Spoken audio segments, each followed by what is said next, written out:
It's Jacob from the Tone Zone. I'm sitting here with Daniel from the Poor. How you going, man? Yeah, good man. So, how long have you been playing with the Poor for? I caught you on the run of shows with the Screaming Jets, and I got to say, man, you kicked ass, man. You fit in perfectly. As a Poor fan, I got to say, you're the man for the job. Oh, thanks, man. I've been with the guys since about February. So I did an audition with the guys in February, and then May was the first run of shows.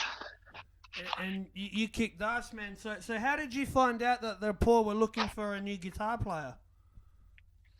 I sort of just got approached by a local promoter up here, and just sort of got told that they'll possibly on the lookout for someone new. Yeah, and then I sort of got approached not long before February. And then you had to go and audition for the boys. What was that like? Because I know you grew up loving the Poor. Yeah. So I mean, it was a little daunting just because the fact that I did grow up listening to that Who Cares album. So, yeah, I chatted to Matt, the bass player, a few times before the audition, and he pretty much let me know just to learn whatever I felt comfortable.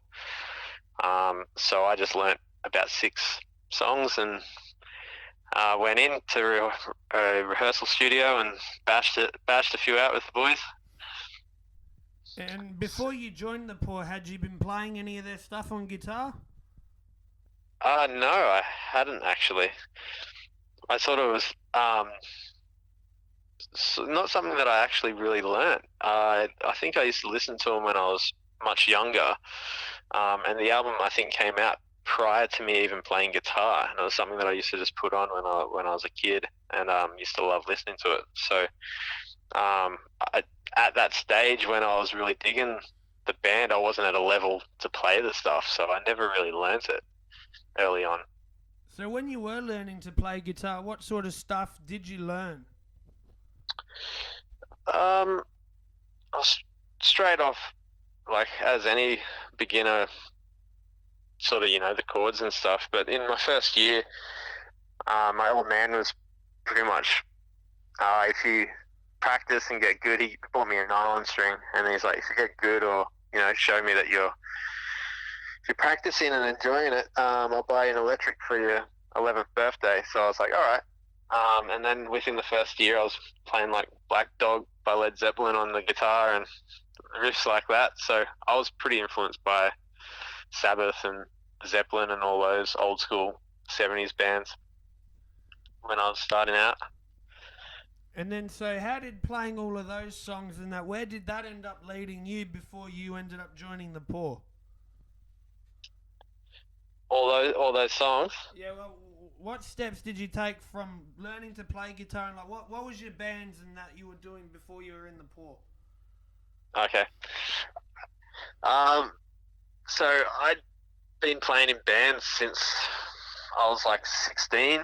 I used to playing a few cover bands in pubs back in my hometown in Coffs Harbour.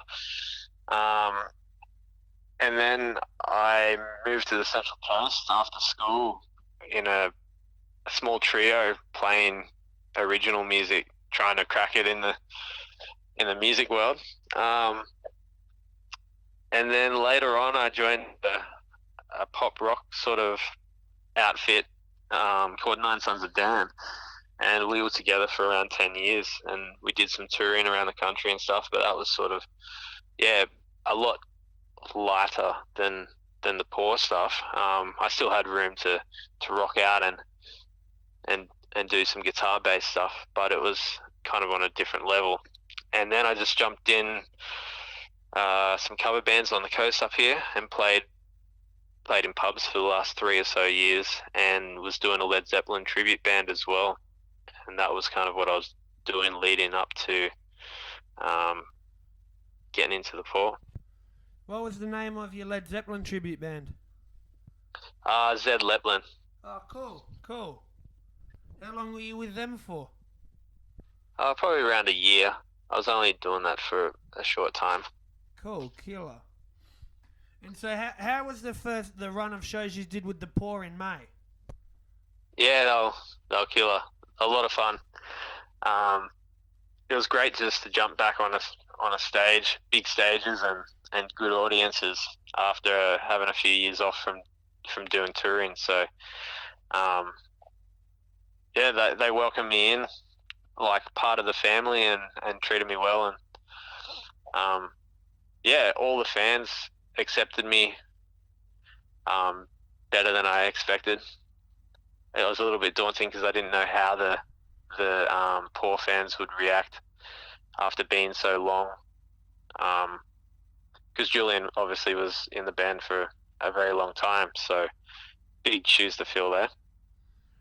Well, I seen the Adelaide show with the Screaming Jets. I drove down and I seen it, and like I said before, you were the natural fit. Like I was watching you, and I seen the band with Julian too at Pondy, and you fit in, man. It was, to be honest, don't take this the wrong way. Like you've been there since day one. Oh, thank you. That's kind of what I, wanted to achieve. Except I the wanted guys to. are a bit older, you know. Yeah. Yeah, no, you done really well, man. Eh? Is there any plans Thanks. for the Poor to make new music? Yeah, we're in the process of well, we want to write some more music, and we're going to be doing that very shortly, leading up to this next tour. Obviously, we just got to get some more material together for the shows, because I'm only fairly new to the band. I've still got to pull some stuff together since the last tour. Yep. But yeah, looking like it should be good. But yeah, there are plans of writing and recording new material for the near future. So there will be around 3. I'm not sure what it'll be called, but yeah, there are plans of new material and releases. And if we're allowed to say anything, do you know what happened with the Poor and Julian? I'm not really 100%. Like, I think it was just yeah, I don't really know the fine details of the whole situation. So yeah, I don't know. I'd rather those guys answer that question. Yeah, we'll have to ask him next time I see him. So how did you learn all of the Poor songs? Did you jam it with them, or did you just have to go home and use your ear and really nut it out?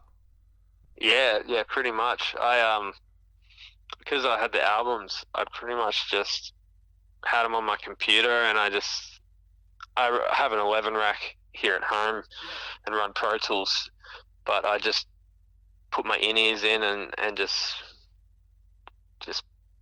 try to play them and just listen to them and really got in deep to try to hear exactly what Julian was doing, figure out whereabouts on the fretboard he was, just for open chords and stuff like that, and just really take time to figure out exactly what I need to be doing. Because I remember trying to learn a few of their songs. I think they go half a step down on Who Cares, don't they? Yeah, a lot of the stuff is in E flat. Yeah. So yeah, that took me a while to realise they were half a step down, and then actually learning the songs. I think I got through More Wine, and halfway through what I do to get a piece of you, and I played Nothing Like You, man. I was watching you at the Gov going, I had it all wrong, I had it all wrong. Well, I don't even know if I've got it all right, but I do know. There's a few songs, where I was in the rehearsal studio and I'd be playing them a certain way, and Skeeny, because he jumps on playing the rhythm guitar, he was like, "Oh, I think Julian played it down here, or played it there, or whatever." So there's a few things where he pulled me up just to change, but I still switched between the two versions that I played and the one that he sort of showed me to play, because I think Julian played a lot of open chords, a lot of the open chords down near the nut. So I was learning some of the stuff up on the fretboard a bit more, and I referenced some of the film clips to see if I could see where his hands were and stuff. So I try to get it as close as possible. Like I said at the Gov, I was watching it, and that's one of the things I went there and I was making sure I was going to watch was they got a new guitar player. Let's see how he's playing him, and it sounded spot on through the PA, and I couldn't tell by looking at you because, like I said, I was playing them wrong all these years. But no, you had them right, man, eh? Oh, cheers. That's good. I was when learning the songs, I wanted to keep them as as close to the originals as possible. Just because I wanted to do Julian justice as well. And then I'll be able to put more of my playing in, or when we write new songs. So I wanted to keep the songs as close to the originals as possible, and even play some stuff that parts of the songs that hadn't been played in a few years as well. And there's a few songs you are doing that the Poor haven't played for a while, hey? Oh, really? Well, I'm pretty sure, yeah. From what I can't remember them off the top of my head at the moment, but there were a couple I think I hadn't heard for a few years, live anyway. Yeah.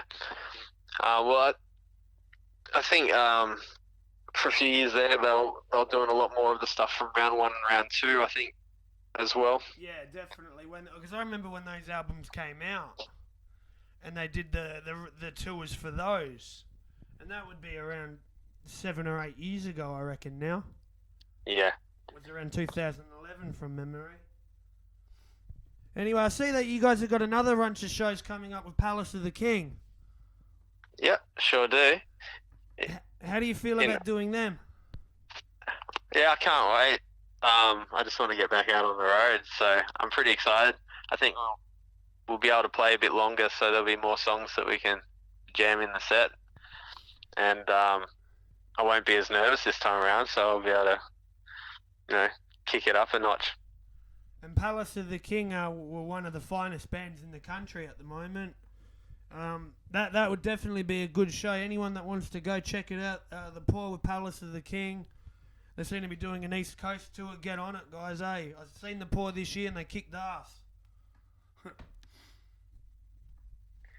So they're a good bunch of dudes. We played a couple of shows with them on this previous tour in Sydney, and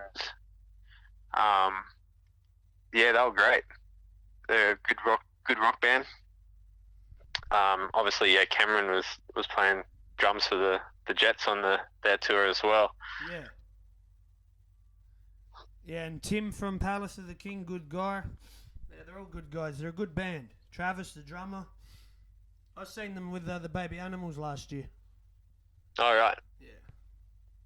Yeah, they're good too. I saw them not long ago as well. Yeah, they're always killer. Good night with those guys. So what gear do you run with The Poor? What amps and effects and guitars are you running?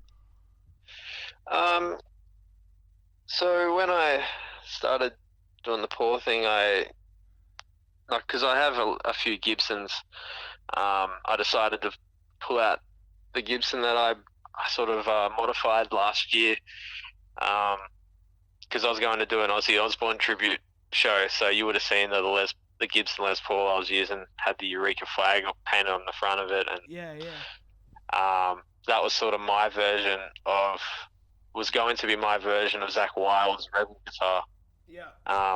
And was going to nail all the beer lids on it and stuff like that.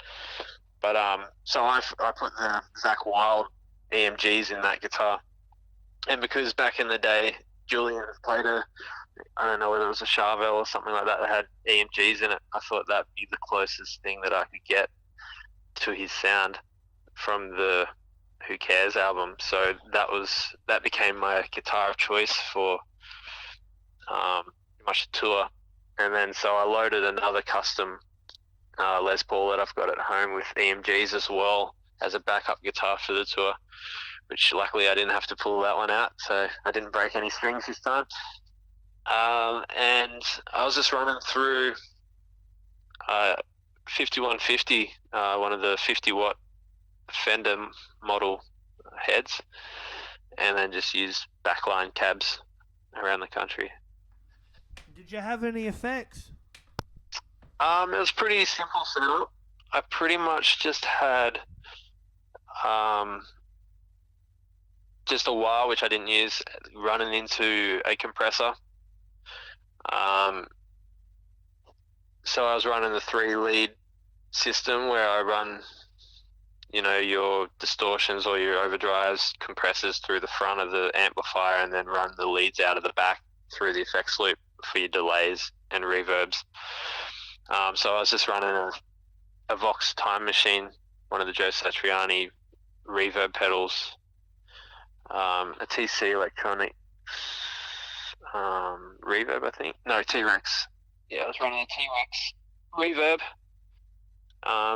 and then just a volume pedal. So I had a pretty simple setup, and I was just running the distortion clean channels in the amplifier. So I was pretty much just running straight through the amp, getting the tone from the amp. And you had a great sound. You had a great sound on stage and through the PA. Yeah, it's a pretty big sound. Like Eddie Van Halen, didn't go wrong with his tone. So he's worked hard on achieving that tone with his amplifiers. So it's pretty. You can plug straight into those things and get quite a good tone straight off the bat, which is nice. So I just put a compressor in front of it just to give it a bit more sustain and color. They sound quite dry without it, so I push the amp using that, and it just gives me that bit extra. It makes it kick through the mix as well when I'm jumping into a solo or something. So it's kind of the secret sauce. And so, besides the pour, are you working on anything else musically? Well, this past week I did a few shows with an upcoming sort of artist up on the Gold Coast, White Dingo, who's fronted by Travis Ross, who's quite a known dance choreographer, dancer in Australia. So he's doing a music dance act that I've been sort of a part of this last year as well. We did a few shows at Splendor in the Grass last year. So yeah, I've done a few things with him, and that's sort of something I do whenever he's around on the coast. Other than that, primarily focused on doing the Poor stuff at the moment. And so when you do other stuff, what do you change the gear you use? Do you use any different guitars, different amps? Yeah, I do. I have a couple of Marshall heads, just a 100-watt Chinese one actually from a few years ago they released, which was sort of replicate some of the old JCM sounds, which is quite a good amp. I run that through the clean channel and then run a completely different setup on the floor going into that, and I use that for a lot of my cover band stuff. And then I've got an old vintage modern Marshall as well that I run for a couple of different shows. But yeah, I mix it up between each sort of act that I do. I have quite a few guitars, so I've got a lot to choose from. I own like over 30 guitars, so. Yeah, I'm not far behind you. It's addictive. I've been trying to get rid of some of them lately, just so. The hardest thing for me is I'm left-handed. Oh, really? Yeah, that's the hardest for me. If I was right-handed, I'd probably have a few more. Yeah, I'm left-handed as well, but I play guitar right-handed.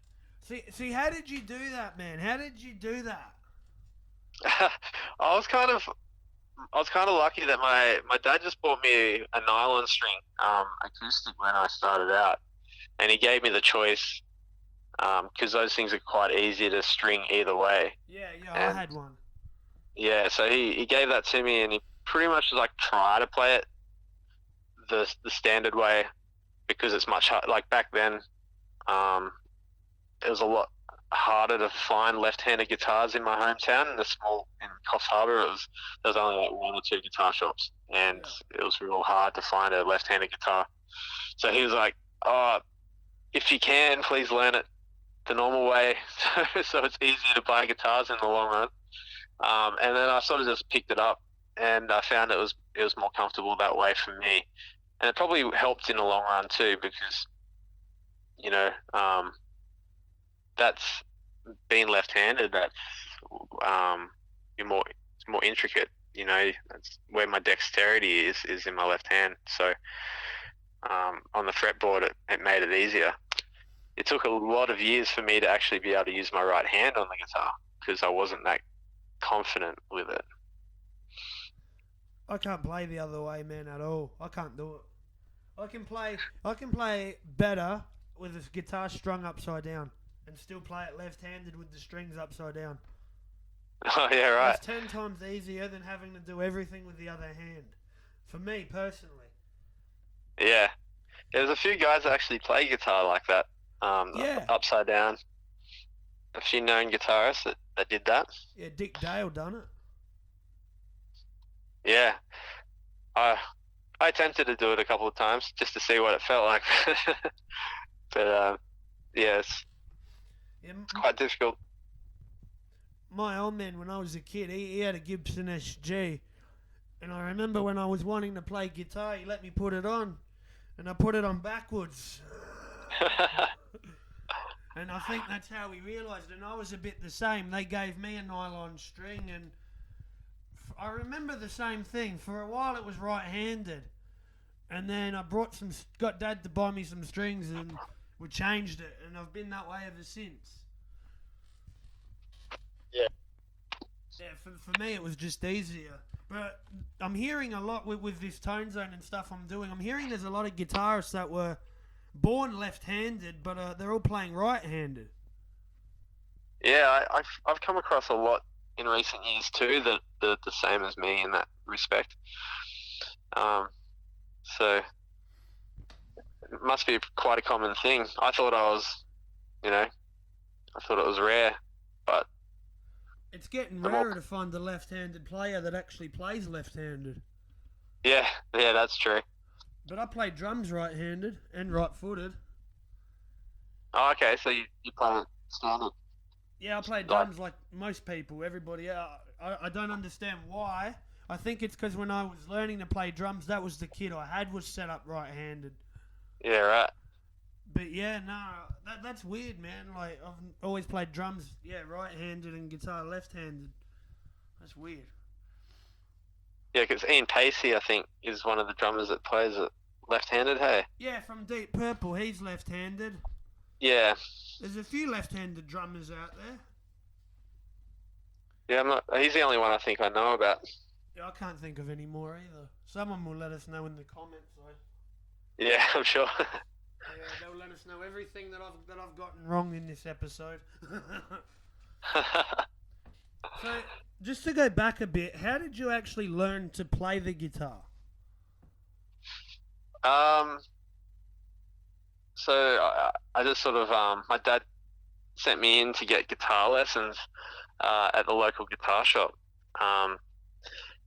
and my first guitar teacher, David Strauss, pretty much just went through the basics with me, and then once I got up to scratch with learning chords and stuff, I used to buy a lot of those Total Guitar magazines at newsagents. I used to make it kind of a weekly ritual, and then I just started learning how to play guitar through guitar tabs and the backing tracks.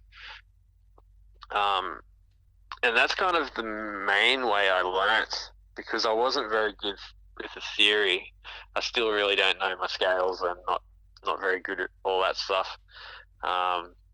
So it was just pretty much learning songs, and that's kind of how I found it enjoyable, and how I progressed, instead of all the the technical stuff that would have really bored me. But I do remember getting frustrated a lot when I was starting out. So I just had to kind of put the guitar down and then come back to it. But I pretty much just made sure I stayed consistent with my practice, and my dad kind of kept me on my toes with that as well, making sure that I practiced every day. And so what sort of stuff were you practicing, or just songs, not really any theory or scales, just songs like you said, or? Yeah, pretty much songs. So like early on, songs, I think I was playing songs like Crossroads by Eric Clapton, and I know I learnt For Love of God by Steve Vai pretty early on in the first few years. And yeah, just heaps of the old school stuff, whatever I could get my hands on, really. Like even songs from like punk bands, just like Offspring and stuff like that, just to get my rhythm better, because I was pretty hopeless with rhythm earlier on. The first thing I sort of started out, I played a lot of lead guitar before I jumped onto rhythm guitar. I've just found the single note stuff a lot easier for me when I was younger, because I was quite bad with my picking hand. I focused a lot on legato playing, and so I got quite good at legato stuff and playing a lot of the songs purely just with my left hand, and kind of getting away with picking alternatively on the right hand only when I needed to, because it wasn't as strong. And then as I got better, more confident with the left hand, I sort of focused a bit more on my right hand. And then after a few years, it got a bit more. It was easier. And then now it's just, I don't think about it. Yeah, now it's just comfortable and natural and the way it is, eh, brother? Yeah, for sure. So who are some of your favourite guitar players? Some of your biggest influences and idols? Jimmy Page was one of the biggest for a long time there. Tony Iommi, mainly because he was just like a riff master, and the fact that he had the tips of his fingers cut off in an industrial accident. So that alone was pretty inspiring, the fact that he could still play guitar and play the way that he did. Richie Blackmore, Eric Clapton. I guess everyone's got to say Jimi Hendrix. I did enjoy Jimi Hendrix, even though I didn't heavily get into his stuff. And then a few years down the track, I got heavily into Eddie Van Halen, just because I enjoyed where he was taking the guitar, and he was very innovative when it came to guitar playing and creating tone and pedals and everything. And Steve Vai, Joe Satriani, they were pretty much most of the guys. And so all of those guys shaped you into the guitar player that you are now? Yeah, you can pretty much say that, yeah. So what's some advice that you would have to players that are just learning or just starting playing guitar?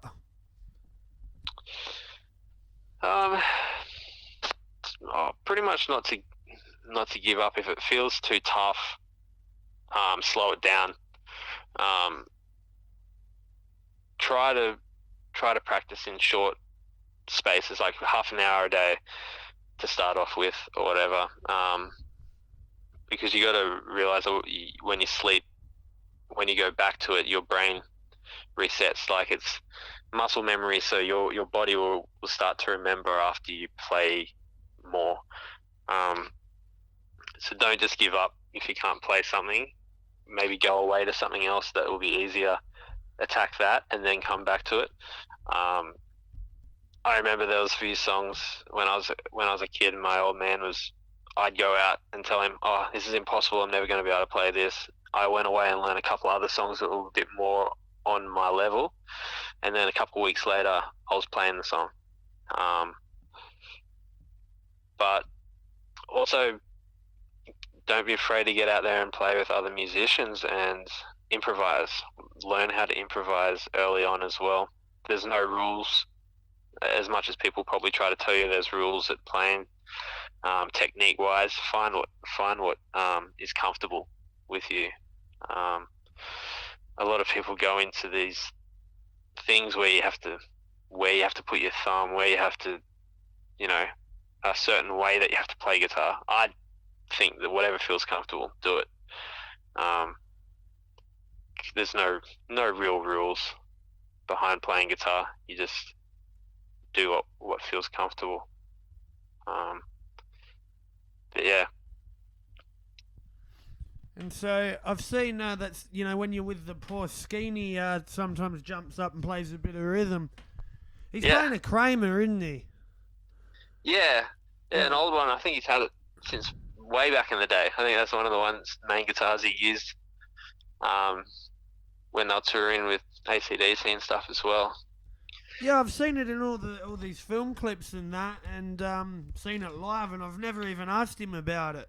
I was just going to say to Floyd Rose, a Crypt Kramer, eh? Yeah. But he doesn't use the Floyd though, does he? No, he's got it locked down. He's got it locked down pretty tight, I think. And it's just got one pickup in it. I think he's got the neck pickup ripped out of it. Yep. So it's just pretty simple. You just plug it in and off you go. And go for leather, yeah. And he normally runs that through, in Adelaide, I think it was a JCM 800, wasn't it? Yeah, he generally runs it through an 800. Yeah. And yeah, just straight in. No effects or anything. And I don't know if you're the one to ask, but how does Matt get that bass tone, man? That's a really good tone. Yeah, it is. It is the killer tone. I think he runs it pretty much through a Sans amp, and then I'm not sure if he's got a PV head that he plugs into, but yeah, and I think he's got a Sonic Stomp or something like that. But he's got a few little goodies there that he plugs together, but it's still quite simple as well. So I think a lot of the tone comes out of that bass of his with the EMGs as well, and obviously his playing. He's very solid. A strong bass player, very solid and strong with his picking hand and stuff as well. So because it's a very distorted sound, but it's not as actually distorted as most people would think. No. It's unique too, though. Yeah, it is. It is very unique. It's clean. I guess it's his style as well, and the bass lines that he's playing underneath the main riffs that are so unique. He definitely plays bass his own way. It's pretty cool. Yeah, he's a phenomenal bass player too. I think I've just worked something out, man. Since Who Cares, they've only had 2 lineup changes. Is that correct? I think so, yeah. But you and Gavin, eh? Yeah. Yeah. Because it was James Young. He was Angus and Malcolm's nephew. That was their old drummer. Am I correct? Yeah, that's correct. So do you know how long they've had Gavin for? Quite a while, I believe. It's probably over 20 years or something. I'm not sure. It's been quite a long time because they released, I'm pretty sure, Livin' and stuff like that with Gavin, and a few other releases not long after Who Cares, because he was with them for round 1 and round 2 as well. So. I'm not quite 100% sure on the dates, but yeah, he's been with them for a very long time though. And obviously, after you guys do an album, there'll be another national tour, hopefully. Yeah, hopefully. I'm sure we'll be doing a fair bit of touring coming up. Because I know Adelaide wants to see you again. Yeah, I hope to get back down there again. That was a good night down there at the Gov. Had you ever played in Adelaide before then? Yeah, I played in Adelaide with Nine Sons of Dan a few years ago. It would have been probably 2014, 2013. We did a couple of tours down that way. Not sure what the venue was called though. I think it might be closed down now. But yeah, we always had I always had good responses down in Adelaide. I quite like it down there. It's a good place and a good place to do some gigs too. Yeah, yeah. The audience always seemed very receptive and supportive, and loved the live music down there, which is good. What was your favourite show on the tour you've done so far? Ooh, I mean, the first one was the most nerve-wracking. Like before I went out, and I had heaps of fun. The Metro Theatre was great for me just because just I love that venue, and I felt like I really started to lock in a lot better. Overall, like the whole set all around for me was really comfortable. And then Melbourne was one of the highlights because we just got out there, and I think we did a 30-minute set and just smashed through it, and a lot of energy. But yeah, those two shows were probably standouts for me. And then obviously the Brisbane one was good for me also, just because my family came along and watched. Did you have any spinal tap stories from the tour? I'm sure there were some moments. I can't really. Well, not from myself personally. You kept it together then, eh? yeah. I wanted to.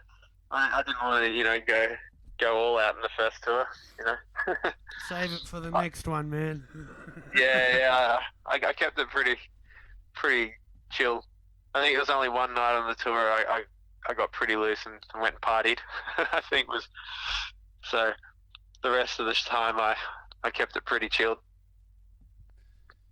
Yeah, no, you got to do that sometimes, and you got to let loose in rock and roll. I mean, that's what it is, isn't it? Yeah, for sure. Especially when you're playing hard rock, you can't be a pussy. You can eat a lot of it, though. Yeah, if you're single. Yeah, there's kids listening to this show, eh? Alright. So, besides the album and the tour, you have no other plans with the Poor, just to get that done? Yeah, pretty much to get that done. I think we've got a few other things on the cards. With releasing some of the music, and yeah, we're just hoping. Our main priority right now is to get this tour smashed, and then get stuck into the writing, and hopefully release something as quick as we can. Keep the hype and the ball rolling, because it's the last tour kicked it along pretty well, and there's a lot of people wanting to see us again now, which is great. Well, like I said, you've brought a different energy to the band too, so it's another reason to go and see the Poor. Yeah, well, I think I got told that by a few people on the tour, how feels like it's brought new life to the band, and everyone's looks like they're really enjoying themselves, and feels fresh again. So it's kind of the response I've had all around, that we feel like we're a fresh band again, and everyone, there's a lot of hype and buzz around it. So we're hoping that this kicks on, and we just treat it like that, write some new material, and hopefully gain some new fans and some new people along the way. Yeah, man. That sounds really good. I'm really keen to hear any of your new stuff and to see you guys again too. That's awesome. Have you got any last words for anyone that might be listening? Oh, come along to our shows in August. Yeah, go ahead. If you've had a South Australian date on this one, I'd be there. Yeah, I know. Melbourne's probably too far for you to kick along to, eh? It's an 8 hour. I think it's an 8 hour drive for me, eh? Yeah, I think it is. Yeah, I think I've done that drive a couple of times. Not a bad drive. No, it's all right. Fun. But yeah, yeah. Hopefully we'll get down to Adelaide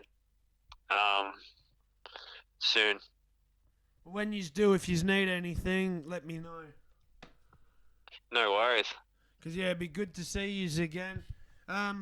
Just I should probably add this. My old man's been working for the poor since the early days, since the poor boys' days. Oh, wicked. He was a sound engineer and a roadie for him. The last time we seen him would have been Pondy. All right. That was 2015, maybe. And then I ran into Skeeny again at Bon But Not Forgotten gigs the last time he done that. Yeah, which he's about. He's out on the road with that very soon, I think, too. Yeah, they're off doing that again. When I seen them, they had that Solo Dallas, the Phil from Solo Dallas playing guitar. It was Okay. cool because we got to see all the Schaefer replicas and all that just before he released them. Oh, really? Yeah, That would've been pretty they cool. were good. They're good band, Bon But Not Forgotten. Skeeny be one of the best guys to do Bon Scott. Yeah. Yeah, when Brian stopped doing the AC/DC thing, Skeeny was the first person that popped into my head before they got Axl Rose in there. I was like, oh, they should get Skeeny to do that job. I remember Skeeny saying to me and Dad he was on the list for AC/DC. I can't remember the number, but he was on the list. And ultimately they went with Axl Rose. Yeah, yeah, and he broke his leg or something. Yeah, he broke his leg, did the first few shows in Dave Grohl's Throne. Yeah. I mean, he did pretty well though, from what I've heard. He done a good job. I think Angus kept him in line, and he done a good job. I mean, you can say what you want about his voice. I'll say this: his heyday's behind him, and for what he done a good job. Yeah, I was quite surprised. I saw them Dodger Stadium in LA a couple of years ago on their last tour, and then saw him in Brisbane. And when I saw him over there, he was on fire. He was firing. He was good. I was You kind of saw him with surprised. Axl? I saw Guns N' Roses with the original lineup. Yeah, Oh yeah, I've seen them too. yeah, and he was good. I expected him to not not be as on it as he was. So I think that was around the same time that he got the gig with AC/DC too. So he was touring it quite a bit. Yeah, he did quite a big tour. He was pretty busy for a couple of years, Yeah, flying from one side of the world to the other. it's the life, isn't it? That is the life. That's the life you and I probably dream of. Yeah. At least you're pretty close to being there. I'm sitting here doing a talk show about it. You never know. You could jump on the road sometime. I'm sure. Yeah, if anyone needs me, let me know. I'm still looking for a band, but it's hard where I am. It's hard 'cause Yeah. doing that hard rock stuff. Doing it old schools, no one's doing it, especially up here in Adelaide. Wanting to do it real old school too, like I do. Yeah. Is there much of a pub scene there with live music, or is it mainly just international and national acts coming through that do stuff? The venue you guys played at is a mixture of all of them. Oh, okay. I've seen tribute bands there. I've seen you guys there. I've seen Sepultura there. Oh wow. So, the Gov's a pretty versatile room. There's an original scene, but I wouldn't say that it's thriving. There's people, there's bands, but there's not so many people that go see the bands. Yeah. And a lot of the time, in Adelaide, they're doing gigs, and I really hope I don't offend anyone saying this. It's just how it is. They're doing gigs with 3 other original bands, and the crowd is the guy selling merch, the bartender, and all your girlfriends. And Yeah, it's tough when starting out in an original band in some places it's tough, yeah. like that. It's hard. And in Adelaide, unless you're playing covers, if you're playing covers though, and you've got a little bit of a name for yourself, and you're doing not like when I say popular venues, I don't mean music venues. I just Yeah, mean yeah, pubs where they're going to put a cover band on for $900 or whatever. You can do that Mm. in Adelaide every weekend. yeah. And I mean, if you're one of those bands who have got originals and you are doing those scenes, you can probably drop a few of your originals in Yeah. that way, which you'd probably more likely get people to hear them. But yeah, in today's sort of the way that the industry is today, it's all social media based, isn't it? You got to jump on Instagram. You got to put your stuff online for people to listen to it and get you following that way. And it's really hard for a lot of small local bands to even get out and get seen because no one goes to shows unless you have a name. So it is tough for bands starting out. It's very hard, and especially when, how do you say it? People, they think your band's shit before they've even heard you. Because they Yeah, look at the venue you're playing in, and you're an original band, so you're not a draw card at all, because you're an original band and you haven't done many shows. And it's sort of like, how do you get experience? By going and doing things. But nobody wants you unless you've got experience. yeah, yeah, It's in Adelaide, it's a double-edged sword. I mean, but you guys could come here and do well, and then not come back here for 2-3 years and then do well again. yeah. So you can definitely do that. Yeah. And it's because I guess because all that the groundwork's been laid. Yeah, you go. Well, Skeeny and Matt and Gavin were doing it 20 years ago for you. Yeah, yeah, that's it.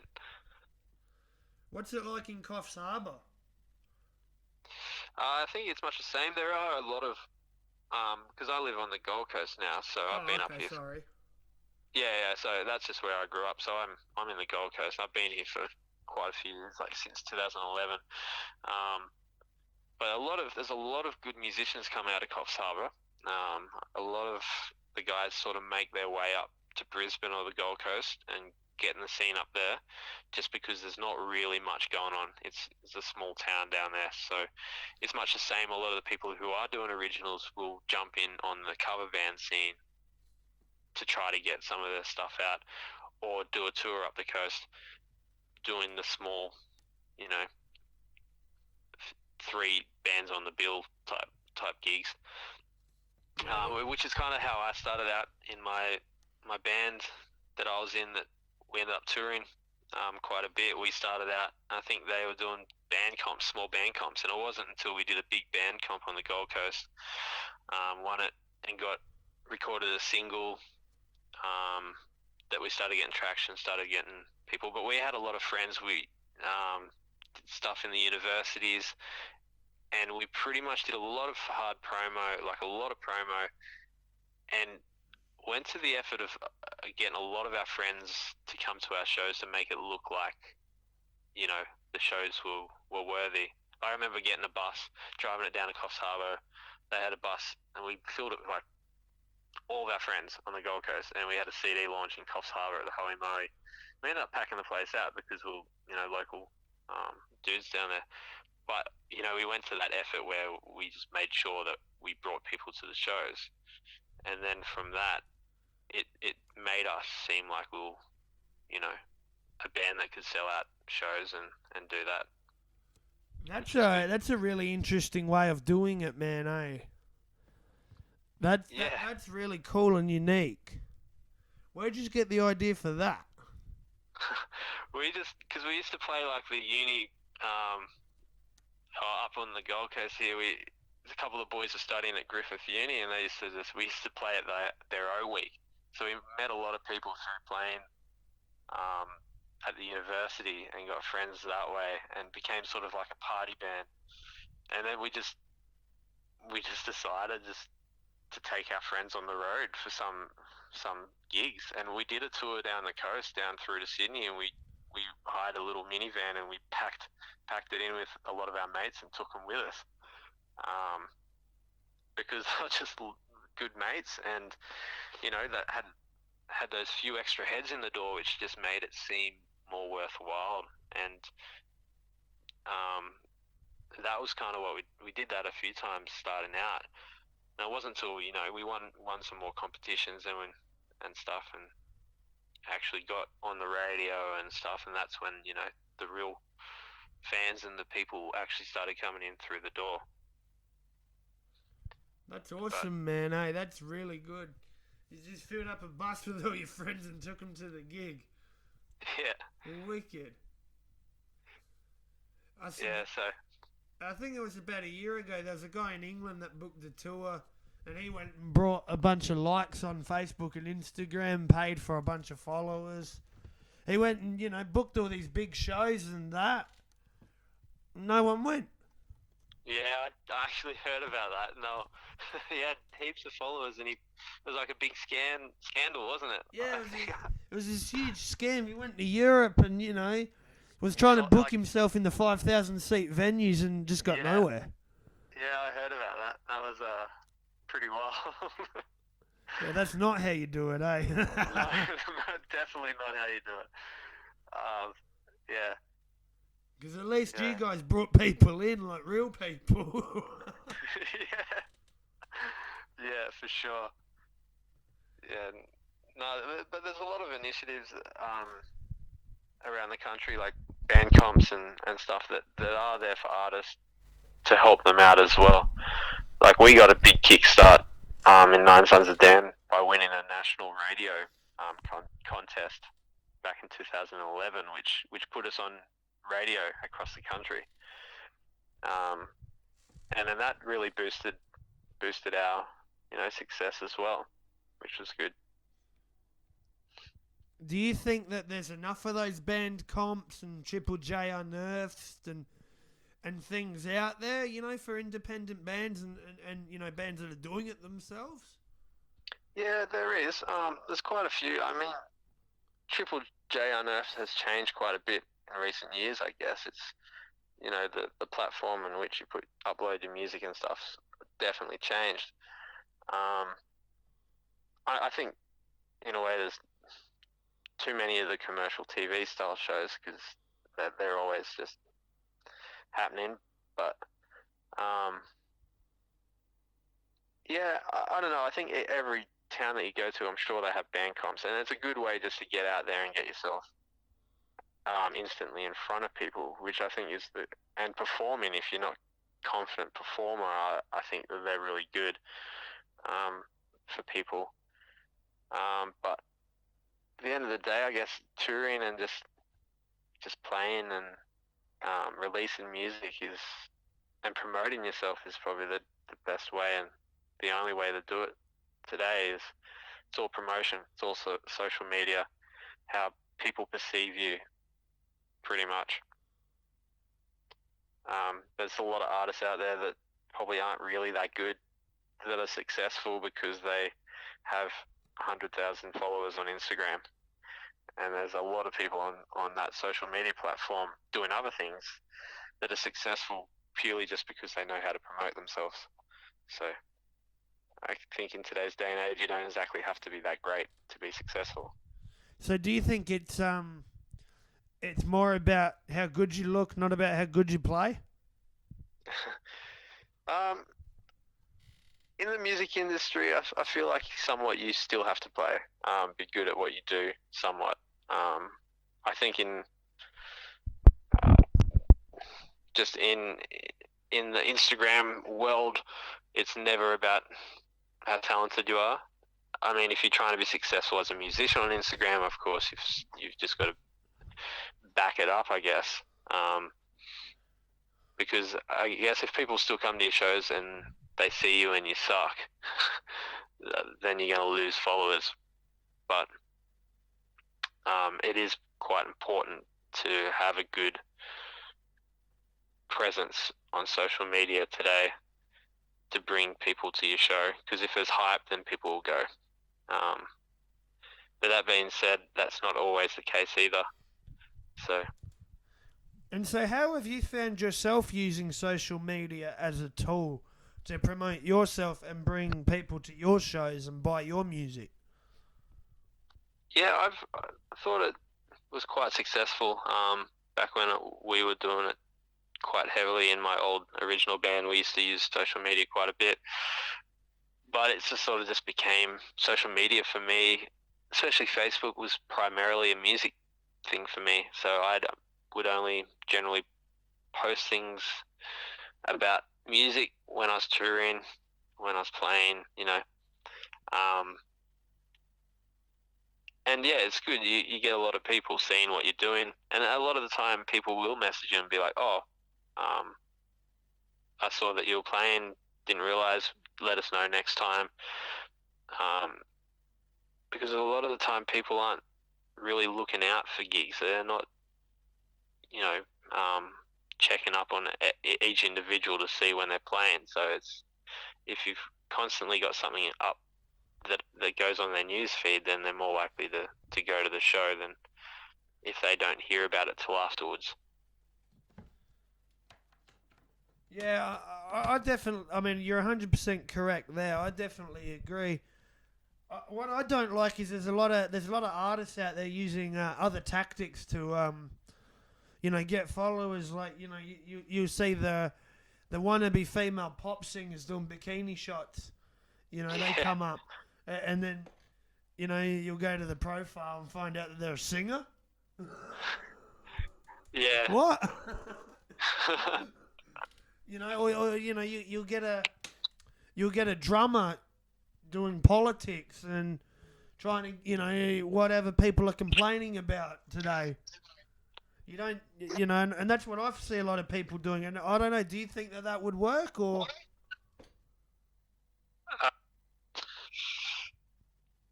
I mean, a lot of those people are using it as that tool, and that it's working for them. But I don't know, I would never use it as that. Like, because there's the guys that are real musos that will put a video of themselves playing a really intricate piece and get 5 likes, and then there's an influencer. They might pose with a nice looking PRS or a nice Fender Strat. They're not playing anything, and they get 20 million likes. yeah. There's a lot of that going around in all industries on Instagram, isn't there? I think Instagram's one of the worst for it. I think on YouTube, a genuine musician can promote themselves. Yeah. But what I've seen is a lot of the Jared Dines, the Rudy Ayubs, let's make music comedy. Yeah. And then you get the other guys that do, like what I'm doing, try to be a bit more, a mixture between education and entertainment.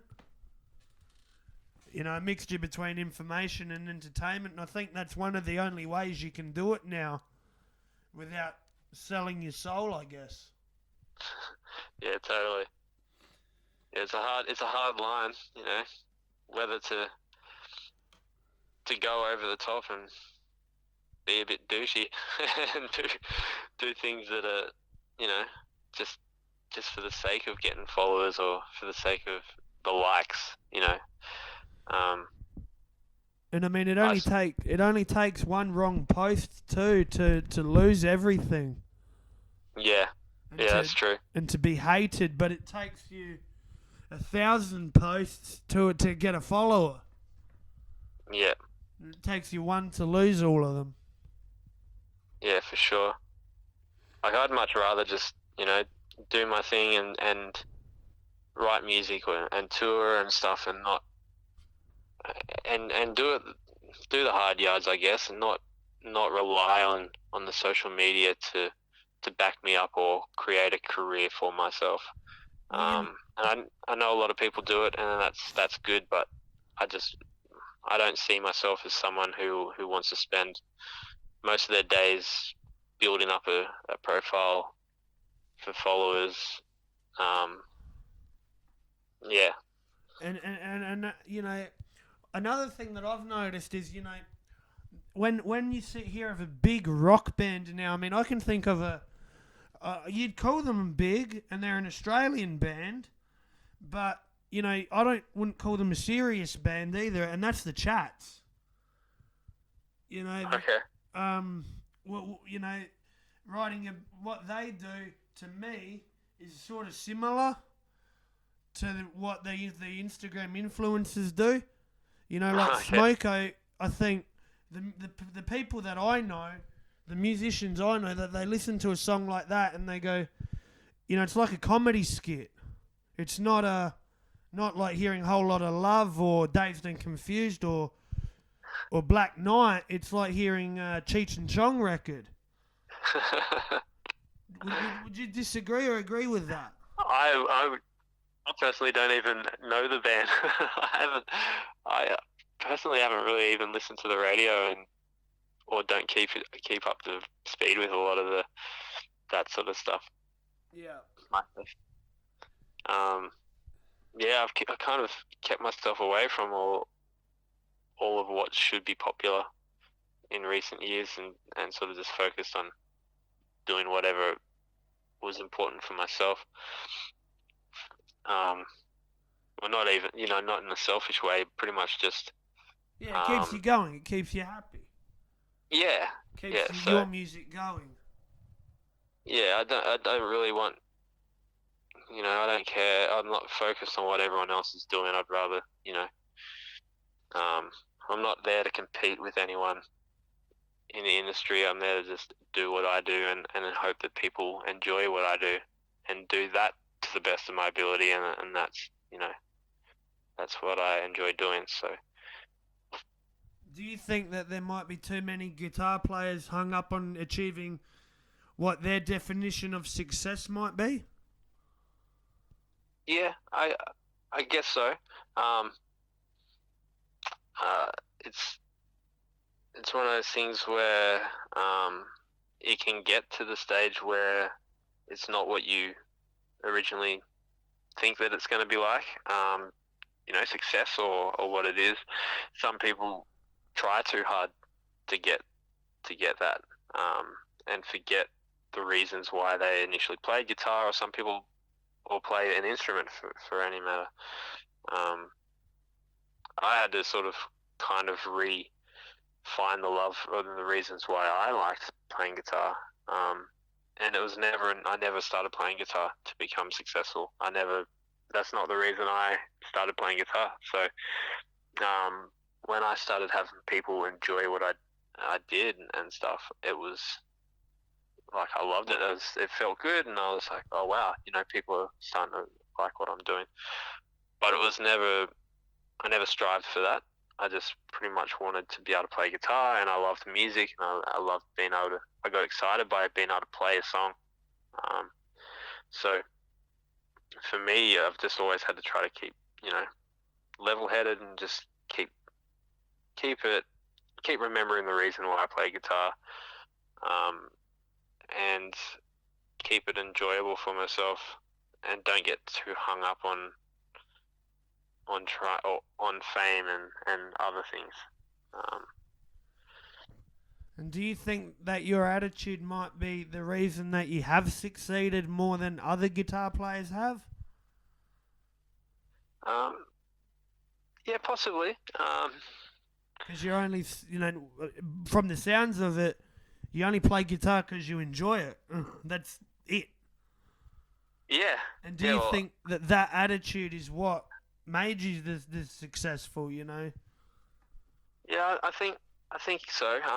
Because I was quite shy growing up as well, so I was a shy kid, and that was my outlet. To play guitar.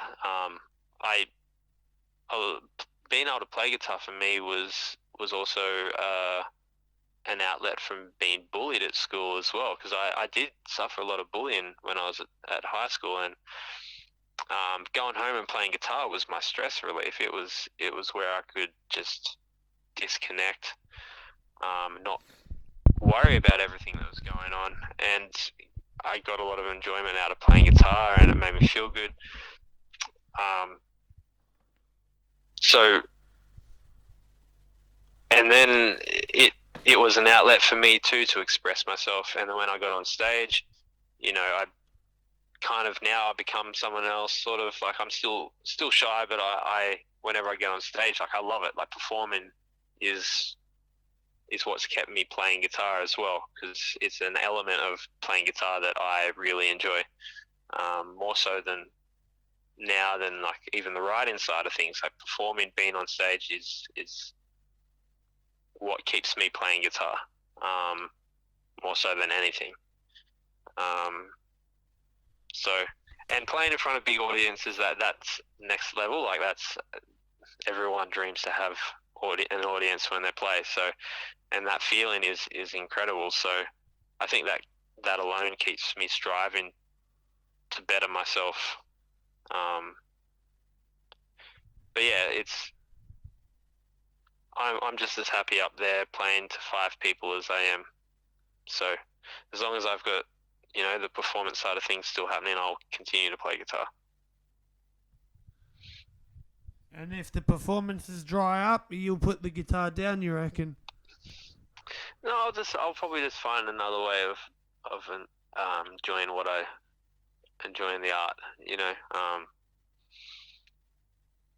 I'm sure there's more than one way to be a performer in guitar. Perform around the house, I guess. I don't know. Yeah, you could definitely do that. Play in front of the cat.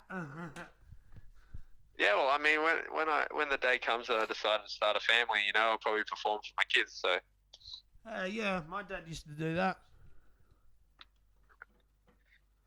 But yeah, essentially, I just love playing live music, and I love seeing people enjoy what I do. I love seeing people get excited if I'm going crazy on stage, or doing things that they don't see. Like very often. Like I always like trying to push the boundaries of myself while I'm up there to entertain the people, because that's what I want. I want to entertain, and make sure that the people that are coming there to watch us get their money's worth and enjoy themselves. So. And I should also add that when you played in Adelaide with the Poor, you got up with the Screaming Jets. Yes. How was that to feel? Because that was killer to watch. Yeah, it was pretty surreal, actually. Even after the show, I kind of had to sort of, because I was like, oh, wow, that actually happened. But then I was like, the same point in time, I was like, well, I'm actually touring, playing in a band that I was a fan of when I was a kid anyway. So the whole experience was very surreal. But yeah, to jump up with them guys was great, because whenever I used to do the cover band gigs around Rizzy and Goldie up here, I'd always play Better by the Screaming Jets, and it was always one of the songs where I extend the guitar solo at the end. I think there's stuff on YouTube and my Facebook with me doing that, where I'd always extend the solo and play a solo for like 5 minutes at the end of the song, and branch out and play with my teeth and whatnot. So for me, that song is like getting up and playing with those guys is just like, oh, see, like, because a lot of people see me and see that song as something for me, that I've expressed myself playing those songs for years now. So being able to get up with the real band and shred some solo over their stuff was sick. Yeah, it'd be a killer feeling for you, eh? Yeah. So how did you discover the Poor and the Who Cares album? It was an album that I'm pretty sure it belonged to my mum. She had it in her album collection when I was a kid, and when I started getting into music, my dad had a record player and stuff, and he pulled out all these old records and showed me, the Led Zeppelins and stuff like that. But the stuff that was accessible to me to play every day was the CD collection, which was in our lounge room, and it had, it consisted of stuff like Eric Clapton, Wings, just a lot of normal, like pop stuff, rock stuff, some Jimmy Barnes and stuff like that. But there was like 2 AC/DC albums, which I think was For Those About to Rock and Power Age. And there was a Deep Purple album, and then The Poor. And it was probably one of the heaviest albums other than the AC/DC album that was in the collection, and I just loved rock and roll and loved rock, so I used to just, when my parents went home, I just put it on and then crank it up and listen to it. So I kind of, that was something that I just got into their collection when I was a kid and listened to it. And yeah, at first I didn't even know they were an Australian band when I first got into them, because I just put it on, and it wasn't until I obviously read inside the sleeve and found out they were from Darwin and stuff. But yeah, I loved it.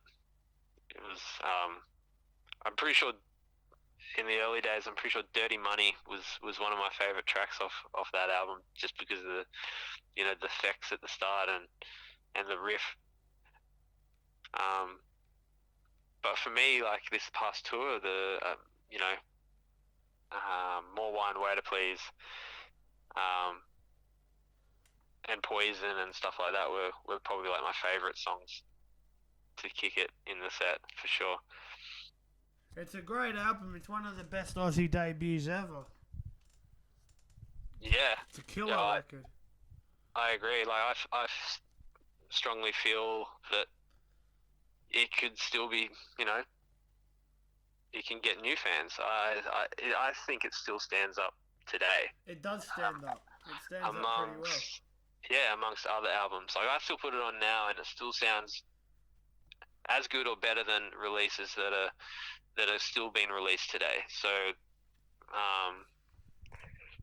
well done to them and the guys who produced it, because it's certainly an incredible album.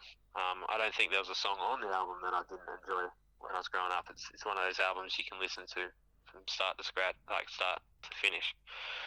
So. Oh yeah, definitely. It's a great album. Even rounds 1 and 2 were good. Yeah. Do you have any last words for the people listening? No, just keep on rocking, and if you come out to our shows in August, be sure to come up and say hi, and yeah, just keep your ear out, because we'll hopefully have some new stuff out in the near future, and we'll definitely be out touring. That's our plan. We're going to be doing a lot more stuff from now on, so stay tuned. And if anyone wants to find out anything about you or The Poor, where can they find it? On Facebook, you can follow The Poor. My personal pages are linked up to obviously The Poor. You can find me pretty easily. Daniel Cox.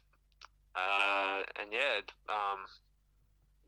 we're probably going to start being a bit more active on our social medias too. So on Instagram, I think it's The Poor Band is the Instagram page.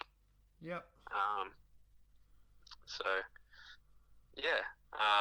And we'll have comments. We'll have links in the description below for all them. Yeah, sweet. So yeah, August 2nd. August 2nd, I think we start our tour with Palace of the King. Brisbane, Sydney, Geelong, Melbourne, and Newcastle, I believe, are most of the dates. So. And tickets through OzTix. Yeah. Tickets through OzTix. You heard it here first, guys. Make sure you get onto it. All right, Daniel. Thanks so much for that, man. It was a real honour to speak with you tonight. Can't wait to see you at another gig. We'll probably meet face to face for real this time. Yeah, for sure. I don't know what happened. I don't know what happened at that other gig, man. When the Screaming Jets came on, I think I just watched them and then I left. That's all good, man. That happens. Yeah, because I'm actually running around. Sorry. Yeah, because I'm 2 hours out of Adelaide, so I would have watched them and had to drive back home. Oh no. Yeah. I will party next time. Don't worry. No worries. All right, Thank you very much. Thanks for that, bro. No worries. All right, See you later. see you, man.